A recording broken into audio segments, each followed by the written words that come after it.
And to round off today, I'm going to look at one more board, same issue.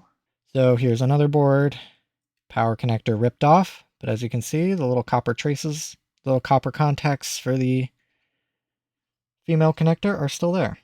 So I can indeed repair this board. So let's get this off. Nothing funky with the F1 fuse. This one should be a pretty easy repair. I think I'm getting pretty good at this. All right. Pads look pretty good. So all I really need to do is just add a little bit of flux. I'll be a little more conservative with my flux this time. And then try and see if I can put this connector on without charring it like a marshmallow. Okay, that's good. I'm no pick and place machine, but I think I got it pretty close.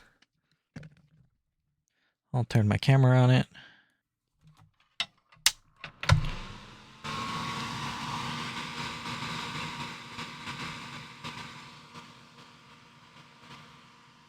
So far, so good.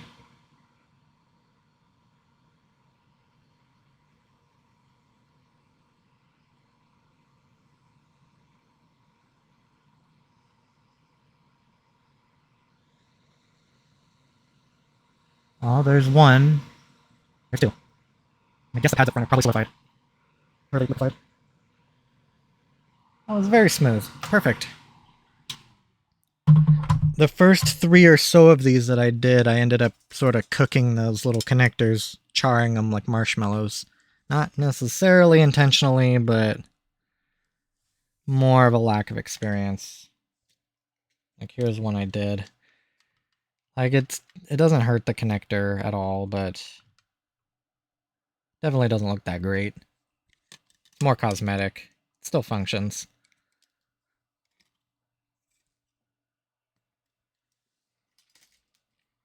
So that one went on pretty good. Very good, in fact. Especially since I didn't melt it.